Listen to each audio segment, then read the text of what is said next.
Hello જાગૃત આવાજ સ્કૂલમાં તમારું સ્વાગત છે. યસ, આપણે અત્યારે ગુજકેટની પ્રિપેરેશન કરી રહ્યા છીએ અને ગુજકેટની પ્રિપેરેશનમાં આપણે ચેપ્ટર વાઇઝ સારા સારા એમસીક્યુઝ જોઈ રહ્યા છીએ. ઓકે, આગળના લેક્ચર્સ જોવાના બાકી હોય તો ડિસ્ક્રિપ્શન બોક્સમાં વોટ્સએપ આપણે પ્લેલિસ્ટની લિંક છે, એ પ્લેલિસ્ટ તમે જોજો, તમને મજા આવશે. અને આજે પણ એવા મસ્ત મસ્ત એમસીક્યુ કરવાના છે, ગુજરાતી મીડિયમ ઇંગ્લિશ મીડિયમ બંને માટે છે, તો મિસ ન કરતા. 10 એમસીક્યુ છે તમારા મેટ્રાઇસિસના શ્રેણિકના, આગળના પણ આપણે 10 કર્યા છે અને 10 એટલે 20. આપણો પ્લાન છે કે દરેક ચેપ્ટરના 20 એમસીક્યુ તો મિનિમમ કરાવીએ અને પછીથી ઝૂમ મીટિંગ પર બી લાઈવ કરીશું. તો યસ, જે લોકોને અમારા સાથે આ વોટ્સએપ ગ્રુપમાં જોડાવવું હોય ઇંગ્લિશ મીડિયમ ગુજરાતી મીડિયમ બંને માટે, તો અહીંયા આગળ 9898 નંબર લખું છું, એમાં તમારે મેસેજ કરવાનો છે 9898 500 437. આની પર તમારે વોટ્સએપ કરવાનો છે કે સર અમારે વોટ્સએપ ગ્રુપમાં જોડાવવું છે. ઓકે, એટલે અમારી ટીમ જે છે તમને વોટ્સએપ ગ્રુપમાં જોડી દેશે. આની પર વોટ્સએપ કરજો હો. મેથ્સ માટે જ ખાલી, ફિઝિક્સ કેમેસ્ટ્રી નથી, મેથ્સ છે. પણ ટકાટક JEE મેઇન સુધીનું તમને કરાવીશું અને પછી આખી એન્જિનિયરિંગની એડમિશન પ્રોસિજરને બધું તમને કરાવીશું. જે લોકોને જોડાવવું હોય એ જોડાઈ શકે છે. ઓકે, ચલો સ્ટાર્ટ કરીએ. શું કીધું છે? આલ્ફાનું મૂલ્ય મારે ફાઇન્ડ કરવું છે. એ પ્લસ એ ટ્રાન્સપોઝ બરાબર આઈ છે, તો આલ્ફાની વેલ્યુ કેટલી થાય? તો પહેલા આપણને ખબર હોવું જોઈએ એ કેટલો છે. બેટા જો ધ્યાનથી, એ આપણને આપેલો છે cos alpha minus sin alpha. Okay, cos alpha minus sin alpha, sin alpha cos alpha. અહીંયા sin આલ્ફા છે, અહીંયા આગળ cos આલ્ફા છે. ક્લિયર છે બેટા? અહીંયા સુધી ક્લિયર? ઓકે. હવે અહીંયા આગળ તમે જોશો તો એ ટ્રાન્સપોઝ શોધી કાઢો. તો બોસ એ તો આપણને આવડવું જ જોઈએ ને. શું થશે? cos alpha, okay, minus sin alpha, અહીંયા sin આલ્ફા. ભાઈ રો જે હોય કોલમમાં કન્વર્ટ થઈ જાય, એટલે કે હરોળ જે હોય સ્તંભમાં કન્વર્ટ થઈ જાય. ક્લિયર? આ બંનેનું એડિશન જે છે, આ બંનેનું એડિશન આઈ છે, મતલબ કે એકમ શ્રેણિક છે, મતલબ કે આઈડેન્ટિટી મેટ્રિક્સ છે. ચલો શું થશે? એ પ્લસ એ ટ્રાન્સપોઝ કરો ને મારા પ્યારા વિદ્યાર્થી ભાઈ બહેનો.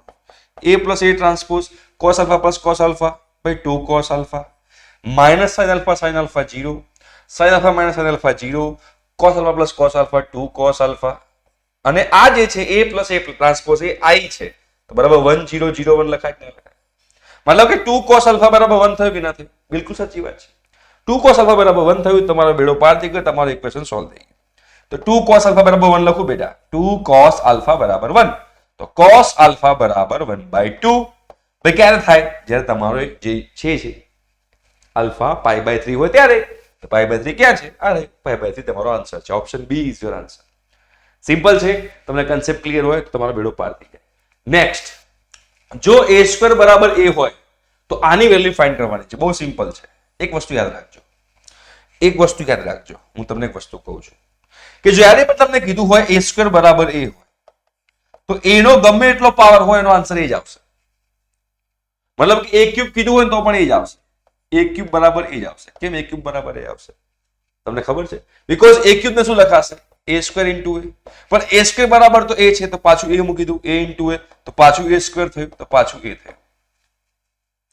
a⁴ હોય, a⁴ હોય તો પણ બેટા a² into a² લખાય. તો a² બરાબર તો a છે અને a² બરાબર પણ a છે, એટલે a into a પાછું a² થાય, તો પાછું આપણે એ લખી શકીએ. મતલબ a⁴ હોય તો એ લખી શકાય. ઇન શોર્ટ, જ્યારે પણ આપણે એમસીક્યુમાં એવું કીધું હોય કે a² બરાબર a છે, તો a ની ગમે તે પાવર હોય એ હંમેશા આન્સર એ જ આવે. ઓકે, આ તમારે ધ્યાનમાં રાખવાનું. હવે મને શું પૂછ્યું તમે જુઓ ધ્યાનથી, તમને લોકોને ક્લિયર થશે. હવે પૂછ્યું છે i પ્લસ a નો ક્યુબ માઇનસ 7a. અહીંયા જુઓ શું લખ્યું છે? i પ્લસ a નો ક્યુબ, અહીંયા લખીએ છીએ આપણે i પ્લસ a નો ક્યુબ માઇનસ 7a. તો અહીંયા આગળ a પ્લસ b નો ક્યુબ જે છે એ a પ્લસ b ના ક્યુબને આપણે એક્સપાન્ડ કરી એનું વિસ્તરણ કરીએ એટલે આપણને ખબર પડે. a³ પ્લસ b³ લખાય, i³ plus a³ plus 3a² plus 3i² a ઘન પ્લસ b ઘન plus 3a² b plus 3b²a. આ a પ્લસ b નો ક્યુબ માઇનસ 7a છે. ઓકે, ચલો એ i³ ને શું લખાશે? a³ ને પણ એ લખાશે, જે મેં તમને કન્સેપ્ટ શીખવાડ્યો એ પ્રમાણે એ લખાશે. 3a² ને 3 લખાશે, 3a into i એટલે 3a જ લખાશે. અહીંયા પણ 3a જ લખાશે અને માઇનસ 7a લખાશે. તો તમે જુઓ i a plus 3a 4a plus 3a 7a, તો i plus 7a minus 7a, આ બંને કટ થઈ જાય બેટા, તો i તમારો આન્સર છે. Option C. જો આ કન્સેપ્ટ ખબર હોય તો ફટાફટ આપણે એક્ઝામ્પલ સોલ્વ કરી શકીએ છીએ. ઓકે, નેક્સ્ટ એમસીક્યુ તરફ જઈએ. a into a ટ્રાન્સપોઝ કેટલું થાય? તો તમારે a into a ટ્રાન્સપોઝ છે, તો એનો ટ્રાન્સપોઝ કરી નાખો. તો એનો ટ્રાન્સપોઝ કરે શું લખાશે? A ટ્રાન્સપોઝ નો ટ્રાન્સપોઝ ઇન્ટુ A ટ્રાન્સપોઝ, તો A ટ્રાન્સપોઝ નો ટ્રાન્સપોઝ A થશે, A ઇન્ટુ A ટ્રાન્સપોઝ આવ્યું, મતલબ કે A ઇન્ટુ A ટ્રાન્સપોઝ નો ટ્રાન્સપોઝ કર્યો તો A નો જ મેટ્રિક્સ આવ્યો, મતલબ કે સમમિત શ્રેણિક છે, સિમેટ્રિક મેટ્રિક્સ છે, એવું આપણે કહી શકીએ ના કહી શકીએ? આપણને અહીંયા રૂલ ખબર હોવો જોઈએ કે A B નો ટ્રાન્સપોઝ હોય તો B આગળ આવશે, B ટ્રાન્સપોઝ A ટ્રાન્સપોઝ થાય, તો અહીંયા આગળ A ઇન્ટુ A ટ્રાન્સપોઝ નો ટ્રાન્સપોઝ છે તો A ટ્રાન્સપોઝ નો ટ્રાન્સપોઝ પહેલા આવશે અને A ટ્રાન્સપોઝ પાછળ જશે, આને પાછું A લખાશે, આ લખાશે, પાછું એ રિવાઇઝ આઈનું પૂર્યું, એટલે બેટા સમમિત શ્રેણિક છે, સિમેટ્રિક મેટ્રિક્સ છે, આપણને ખબર પડવી જોઈએ, બરાબર છે? Again nice example. શું લખેલું છે જો ધ્યાનથી સમજજો. અહીંયા આગળ હું એક બીજું બોર્ડ લઈશ જેના કારણે તમને લોકોને આઈડિયા આવે અને કેવી રીતે આપણે એક્ઝામ્પલ સોલ્વ કરો આપણને ખબર પડે. સરસ એમસીક્યુ છે, આવડી જાય એવું એમસીક્યુ છે, બહુ સિમ્પલ છે. શું કીધું છે જુઓ તમે અહીંયા આગળ 1/25 છે બેટા, તો અહીંયા 1/25 લખી નાખું છું. અહીંયા આગળ 0 છે, અહીંયા આગળ x છે, અહીંયા 1/25 છે. ઓકે, ઇઝ ઇક્વલ ટુ અહીંયા આગળ શું છે જુઓ 5. ઓકે 5 છે, મેં 0 કરી નાખ્યો, સોરી. અહીંયા આગળ 5 છે તો 5 લખવાનું ને બેટા, દાવ થશે પછી dawapaani.com થઈ જાય. તો અહીંયા 5 0 માઇનસ a 5 ની -2 છે તો -2 ને આવું લખી શકાય. અહીંયા -2 ને હું -1 અને અહીંયા 2 આવું ના કરી નાખો. -2 જે છે એ -2 ને હું -1 નો સ્ક્વેર ના કહી શકું, -1 into 2, -1 નો સ્ક્વેર નહીં, -1 into 2 ના કહી શકું. ધારો કે આવી રીતે લખેલું હોય x raised to -3 તો આવું લખી શકાય કે નહીં, x3 -1 raised to 3. આ બંનેનું તમારે હંમેશા મલ્ટીપ્લિકેશન થાય ને, તો એનો મતલબ શું થયો કે આ જે મેટ્રિક્સ છે એ મેટ્રિક્સ નું હું ઇન્વર્સ શોધી કાઢું, ઇન્વર્સ શોધીને એનો સ્ક્વેર કરી નાખું, ચાલે ના ચાલે? તો પહેલા આનો ઇન્વર્સ શોધી કાઢો. તો ઇન્વર્સ શું થશે, પહેલા આનો ઇન્વર્સ શોધવા માટે તમે જોશો તો 25 - 0 તો 25 આવશે આન્સર, બરોબર? મોડ 25 આવશે.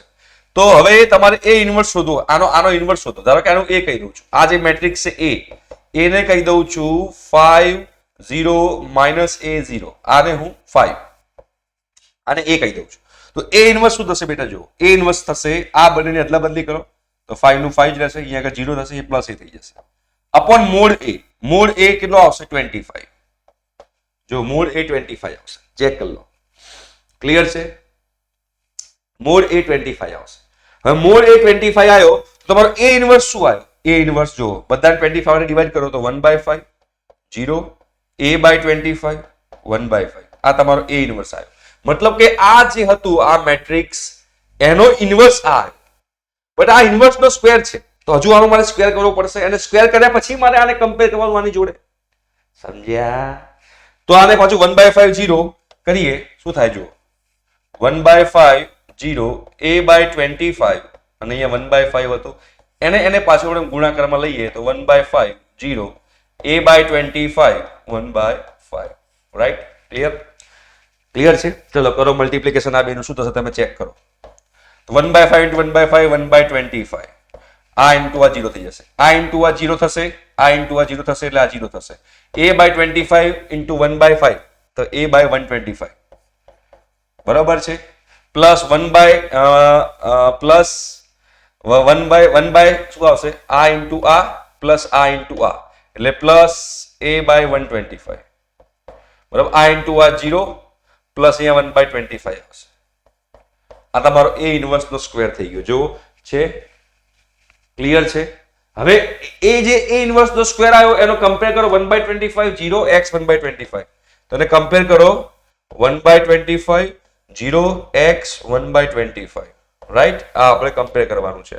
હવે આપણે ફાઇન્ડ કરવાનું છે a ની વેલ્યુ, x ની વેલ્યુ. તો આ બે સરખા હોવા જોઈએ, તો a + a 2a, તો 2a/125 બરાબર x છે, 2a/125 બરાબર x છે કોઈ જગ્યાએ આ રહ્યું ઓપ્શન સી 2a/125. આ તમને ખબર ના પડ્યું તો dawapaani.com થી તમને તકલીફ પડી જાય કે ઇન્વર્સ આ -2 છે તો -2 ને ઇન્વર્સ નો સ્ક્વેર કહેવાય. તો આ ગિવન મેટ્રિક્સ નો મેં ઇન્વર્સ શોધ્યો અને એનો સ્ક્વેર કર્યો, મતલબ કે આપેલ શ્રેણિકનો મેં વ્યસ્ત શ્રેણિક શોધ્યો, વ્યસ્ત શ્રેણિક સુધીનો વર્ક કર્યો અને પછી એને કમ્પેર કર્યું આની જોડે. સિમ્પલ. ઓકે, નેક્સ્ટ એમસીક્યુ તરફ જઈએ આપણે. આ તો સિમ્પલ જ છે, એલિમિનેશન મેથડ લોપની રીત છે. આ બંને તમે સરખાવો શું થશે, 2x + y = 7 છે બેટા. ઓકે, અને અહીંયા 5x - 7 = y છે, 5x - 7 = y છે, તો y ને આ બાદ લઈ જઈએ, 7 ને પેલી બાદ લઈ જઈએ શું થાય, 5x - y = 7 થાય. તો આ તમારું ઇક્વેશન નંબર 1 થયું, આ તમારું ઇક્વેશન નંબર 2 થયું. ઇક્વેશન નંબર 1 ઇક્વેશન નંબર 2 બંનેને એડ કરો, y કેન્સલ થઈ જશે. y કેન્સલ થાય, 2x + 5x 7x થશે. અહીંયા 7 + 7 14 થશે, તો x બરાબર 2 આવશે. x બરાબર 2 આવશે તો x બરાબર 2 અહીંયા મૂકો તો 5 2 10, 10 - 7, y બરાબર 3 આવશે. y બરાબર 3 આવ્યું, x + y 5 થશે.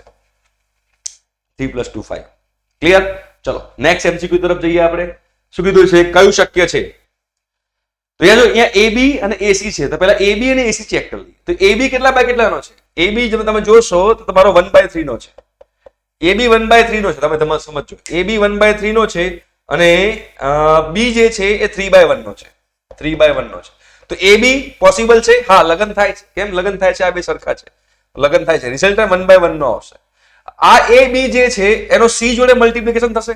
C તમારો 2/2 નું છે, એ તો નહીં થાય, મતલબ આ પોસિબલ નથી. હવે AC ચેક કરો. AC તમે ચેક કરો. AC કેટલા બાય કેટલાનો છે? AC તમારો 1/3 નો છે અને C તમારો 2/2 નો છે. પોસિબલ જ નથી આ AC તો. કુંડળી મળતી જ નથી. કુંડળી મળે લગ્ન ના થાય, લગ્ન ના થાય બચ્ચું ના આવે. કુંડળી મળવી મતલબ શું? ભાઈ પહેલાની કોલમ અને બીજાનો હરોળ સરખો હોવો જોઈએ. મતલબ કે પહેલાની સ્તંભ અને બીજાનો હરોળ સરખા હોવા જોઈએ તો કુંડળી મળી કહેવાય. કુંડળી મળે તો બચ્ચું 1/1 નું આવે. એવી રીતે AB, યસ AB પોસિબલ છે. BC પોસિબલ છે. જો BC પણ પોસિબલ નથી. કેમ? B કેટલા બાય કેટલાનો છે? B 3/1 નો છે. C 2/2 નો છે. અગેન કુંડળી મળતી નથી તો BC પોસિબલ નથી. આ 1 2 3 પોસિબલ નથી. આ AB પોસિબલ છે. તો આપણે ઓપ્શન C પર ટીક કરવાનું છે. રાઈટ? ક્લિયર છે? Next A². અહીંયા A10 છે. A10 તમારે અહીં આગળ ઇક્વેશન પણ છે. ઇક્વેશન કેવી રીતે આવ્યું તમને સમજાવીશ, તમે લોકોને ખબર પડશે. પણ છે સિમ્પલ જ. જો અહીંયા A છે, ધ્યાનથી સમજજો. A છે તો A કેટલું છે? 1 1 1 1 છે. હવે તમે A² શોધો તો A² શું થાય? 1 1 1 1 into 1 1 1 1. તો તમે કરશો તો અહીંયા આવશે 2 2 2 2 આવશે. 2 2 2 2 આવશે. 2 કોમન કાઢું તો શું આવશે? 1 1 1 1. મતલબ કે આ પાછો A થઈ ગયો. મતલબ કે A² બરાબર શું આવ્યું? 2A આવશે. તમે ચેક કરો. A² બરાબર 2A આવશે. હવે તમારો આ A² છે, આ A² ના ગુણ્યા પાછો A કરો તો આ તમારું A² હતું, એના મલ્ટીપ્લિકેશન પાછો A મૂકો, તમારો આન્સર આવશે 4 4 4 4. અને આ તમારો થઈ ગયો A³. આ તમારો A³ થશે. 4 કોમન કાઢું તો અહીંયા શું આવશે? 1 1 1 1. મતલબ કે 4A. મતલબ A³ બરાબર 4A આવે છે. A³ બરાબર 4A આવે છે. હવે તમે ધ્યાનથી સમજો. A બરાબર શું કહેવાય? A બરાબર તો A જ કહેવાય. તો A ની જોડે હું લખી શકું 2 ની 0 પાવર. A બરાબર 2⁴A. A² બરાબર 2⁴1A. A³ બરાબર આ 4 ને શું લખાય? 4 ને લખાય 2⁻², 2 નો સ્ક્વેર. તો A³ બરાબર 2²A. તો A4 હોય તો શું હશે? 2³ A નહીં હોય ભાઈ. A ની જેટલી પાવર હોય એના કરતા એક ઓછી પાવર 2 ની મૂકવાની. એવું જ છે ને. જો A હોય, A ની પાવર 1 તો 2 ની પાવર 0, A ની પાવર 2 2 ની પાવર 1, A ની પાવર 3 2 ની પાવર 2. મતલબ કે અહીંયા AN હોય તે 2⁻n - 1A એવું ના લખી શકાય. તો અહીંયા જ્યારે 1 1 હોય ત્યાંની વાત કરી રહ્યો છું. તો અહીંયા A10 છે તો અહીંયા A10 હોય તો એ શું લખાય? 2⁹A ના લખી શકાય. 2⁹ 512 થાય. 512 એ તમારો આન્સર છે. Okay, clear? નેક્સ્ટ MCQ તરફ જઈએ. અગેન સિમ્પલ છે. A π/2 ને A π નું મલ્ટીપ્લિકેશન કરવાનું છે. તો પહેલા આપણે A π/2 શોધી કાઢીએ. A π/2 નો મતલબ શું થયો? જ્યાં જ્યાં x દેખાય ત્યાં π/2 મૂકો બેટા. cos π/2 0 થાય તો 0 મૂકવાનું. -1 થશે અહીંયા આગળ, +1 થશે અહીંયા 0 થશે. આ A π/2 થઈ ગયું. બરાબર. હવે થશે અહીંયા A π. બરાબર છે? A π થશે. હવે અહીંયા A π થશે તો તમને A π માં તમે π મૂકો તો cos π -1 થશે, sin π 0 થઈ જાય, આ 0 થઈ જાય, -1 થઈ જાય. હવે આ બંનેનું તમે મલ્ટીપ્લિકેશન કરો. કેમ કે એનું બંનેનું મલ્ટીપ્લિકેશન કીધું છે. એ બંનેનું તમે મલ્ટીપ્લિકેશન કરો તો શું થાય? 0 -1 1 0 બરાબર છે ઇન્ટુ -1 0 0 -1. ચલો મલ્ટીપ્લિકેશન કરીએ. 0 × -1 0 અહીંયા 0 બરાબર છે. 0 × 0 આ અને -1 × -1 +1 થશે. ક્લિયર છે? બરાબર છે. હવે અહીંયા આગળ 1 × -1 થશે. 0 × 0 0 થશે. 1 × 0 0 થશે, અહીંયા 0 થશે.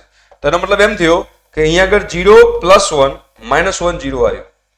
હવે જો અહીંયા cos છે, cos છે. cos ની જગ્યાએ 0 છે મતલબ કે કાં તો આ હશે કાં તો આ હશે. એના સિવાય બીજું કોઈ નહીં. કાં તો આ હોય કાં તો આ હોય. કેમ કે જો x બરાબર 0 મૂકો તો cos 0 1 થાય તો એ 1 હોવું જોઈએ. નથી. મતલબ કે કાં તો -π/2 હોય કાં તો +π/2 હોય. -π/2 મૂકીને ચેક કરો. અહીંયા આગળ માઇનસ સાઇન -π/2 મૂકીને ચેક કરો શું થાય. -12 આવે, પ્લસ સાઇન π/2 મતલબ કે +1. તો અહીંયા હું -π/2 મૂકું છું તો +1 આવે છે, કેમ કે આ બંને મારે કમ્પેર કરવાના છે. હવે -3π/2 મૂકીને ચેક કરો. માઇનસ સાઇન -3π/2 તો માઇનસ આગળ બાર આવશે તો પ્લસ સાઇન 3π/2 કેવા હશે. હવે પ્લસ સાઇન 3π/2 તો મતલબ કે -1 આન્સર છે. મતલબ કે અહીંયા આગળ હું -3π/2 મૂકું છું તો મારો આન્સર -1 આવે છે, પણ અહીંયા -3π/2 મૂકવાથી આન્સર બનાવવો જોઈએ. મતલબ કે આ ઓપ્શન નથી, આ ઓપ્શન તમારો જવાબ છે. ક્લિયર થાય છે? હા, સિમ્પલ છે, પપલું છે, એકદમ ઢીંગલા જેવું છે, આવડી જાય. તમારા કન્સેપ્ટ તમારા બધા ક્લિયર બનતા આવડી જાય. ઓકે, નેક્સ્ટ એમસીક્યુ તરફ જઈએ બેટા. a² બરાબર a હોય. ઓકે, a² બરાબર b છે તો પહેલા a² શોધી કાઢીએ. આપણો a કેટલો છે? આલ્ફા 0 1 1 બરાબર છે. અહીંયા આગળ લખી નાખીએ આલ્ફા 0 1 1. આપણે a² કરવાનો છે બરાબર. આલ્ફા ઇન્ટુ આલ્ફા, આલ્ફાનો square, 0 into 1 0, alpha into 0 0, 0 into 1 0, alpha square 0, 1 into alpha અને +1 આલ્ફા +1 થશે, 1 ઇન્ટુ 0 0 થશે, 1 ઇન્ટુ 1 1 થશે. આ બરાબર b છે. b શું છે? 1 0 5 1. મતલબ આ બરાબર આ થાય. અહીંયા ઘણા લોકો ભૂલ કરશે. તો આલ્ફા સ્ક્વેર બરાબર શું થયું? 1 થયું. તો આલ્ફા બરાબર +or-1 મૂકવાની જરૂર નથી. હવે આ પણ ચેક કરવાનું, આ પણ ચેક કરવાનું. આલ્ફા +1 બરાબર 5 તો આલ્ફા બરાબર 4. ચલો આલ્ફા બરાબર 4 મૂકો તો અહીંયા 4 + 1 5, તો અહીંયા 5 ને અહીંયા 5 થાય છે. પણ આલ્ફા બરાબર 4 મૂકવાથી અહીંયા 16 થાય છે અને અહીંયા 1 થાય છે. ના ચાલે. આ બંને પણ સરખા, મતલબ આલ્ફા બરાબર 4 મારથી ના લેવાય. આલ્ફા બરાબર 1 મૂકીને ચેક કરો તો અહીંયા 1 મૂકું તો 1 નો સ્ક્વેર 1, 1 બરાબર 1 થયું. પણ અહીંયા આલ્ફા બરાબર 1 મૂકવાથી 1 + 1 2 થાય છે, અહીંયા 5 છે. તો અહીંયા 5 ને 2 સરખા નહીં થાય. આલ્ફા બરાબર 1 પણ ના લેવાય. -1 લઈને મૂકો, -1 નો સ્ક્વેર +1 થાય તો અહીંયા બે સરખા થાય છે. અહીંયા -1 મૂકો, -1 + 1 0 થઈ ગયું. અહીંયા 5 થવું જોઈએ, બીકોઝ બે ઇક્વલ મેટ્રિક્સ છે, સમાન શ્રેણિક છે. તો અહીંયા 5 છે, અહીંયા 0 થાય છે, મતલબ ના ચાલે. મતલબ આલ્ફાની વેલ્યુ -1 પણ ના લેવાય, +1 પણ ના લેવાય, +4 પણ ના લેવાય. મતલબ કે એની વેલ્યુ કોઈ એક્ઝિસ્ટ કરતી જ નથી. ઘણા બધા લોકો ઉતાવળમાં ભૂલ કરશે. આ ભૂલ ના થાય, ધ્યાન રાખજો. છે સિમ્પલ જ, પણ લોકો ભૂલ કરી શકે છે. Okay, next. હવે અહીંયા આગળ જોજો, અહીંયા બે ટાઈપની છે. અહીંયા બે ટાઈપનું છે. અહીંયા બે ટાઈપમાંથી તમારે જે પણ ટાઈપ તમારે કરવો તમે કરી શકો છો. શોર્ટકટ ટ્રીક તમને આપીશ આની અંદર, અને શોર્ટકટ ટ્રીક તમે કરો એટલે તમારો બેડો પાર થઈ જાય. લોંગ તમે તમારી રીતે કરી શકો છો. સિમ્પલ તમને જે a આપેલું છે એ શું છે? 2 -1 2 -1 સોરી 2 -1 -1 2 છે બરાબર. a² ની વેલ્યુ કેટલી થશે એવું આપણે કીધું છે. a² ની વેલ્યુ આ હશે, આ હશે, આ હશે, આ હશે, આપણને ખબર નથી. ચલો તો આપણે શું કરશું? બધામાંથી a બાદ કરી નાખો. આ જે પ્રિન્સિપલ ડાયગોનલ છે મુખ્ય વિકર્ણ, એમાંથી a બાદ કરી નાખો. 2 - a -1 -1 2 - બરાબર. હવે આના ડિટર્મિનન્ટ ની વેલ્યુ ને કમ્પેર કરો 0 જોડે. આના નિશ્ચાયકના મૂલ્યને કમ્પેર કરો 0 જોડે, અને એમાંથી a² ને કરતા બનાવી દો તો તમારો આન્સર આવી ગયો. તો ચલો શું થશે? 2 - a * 2 - a 2 - a નો વર્ગ minus -1 * -1 +1 is equal to 0. 2 - a નો સ્ક્વેર એટલે 4 બરાબર. 4i લખાય, આમ તો 4i લખાય, ધ્યાન રાખજો. 4i અહીંયા આગળ શું થશે? -2 * 2 4 -4a + a². અહીંયા 1i લખશું એટલે આપણે -i બરાબર 0. તો 4a - i 3i થશે.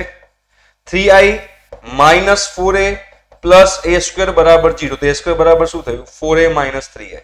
તમારો આન્સર આવી ગયો. 4a - 3i ક્યાં છે? Option number A. શું કર્યું મેં? ડિટર્મિનન્ટ મેટ્રિસિસ જે છે, આ જે છે મેટ્રિસિસ જે છે એના પ્રિન્સિપલ ડાયગોનલમાંથી મેં a સબસ્ટ્રેક્ટ કરી નાખ્યો અને એના ડિટર્મિનન્ટની વેલ્યુને કમ્પેર કર્યું છે જોડે, એમાંથી a² ને કરતા બનાવ્યો, a² મને મળી ગયો. ગુજરાતીમાં કહીએ તો જે મુખ્ય વિકર્ણ જે છે, મુખ્ય વિકર્ણમાંથી a ને બાદ કરી નાખ્યો. આ નવો આપણને શ્રેણિક મળ્યો, એના નિશ્ચાયકના મૂલ્યને કમ્પેર કર્યું 0 જોડે, એમાંથી a² ને આપણે સરખાવ્યો એટલે મને a² નું મૂલ્ય અહીંથી મળ્યું. બીજી જે લોંગ રીત જે છે, લોંગ રીતમાં તમારે શું કરવું પડે? પહેલા આ a આપેલો છે, a² શોધી કાઢો. a² શોધી કાઢો અને 4a - 3i ચેક કરો, 3a - 4i ચેક કરો, a - i ચેક કરો, 4 + i ચેક કરો, કયો a² ને મેચ થાય છે એ તમારો આન્સર. આ લોંગ મેથડ થઈ કહેવાય. આ શોર્ટકટ મેથડ છે જે તમારે એન્જિનિયરિંગમાં આગળ આવશે. તમે એન્જિનિયરિંગમાં જશો ને ત્યારે એમાં આગળ આવશે. રાઈટ? તો અહીંયા આગળ 20 MCQ પૂરા થયા બરોબર. આગળના 10 અને આ 10. આઈ હોપ સો કે તમને લોકોને મજા આવી હશે. ઠીક છે? Thank you so much. By.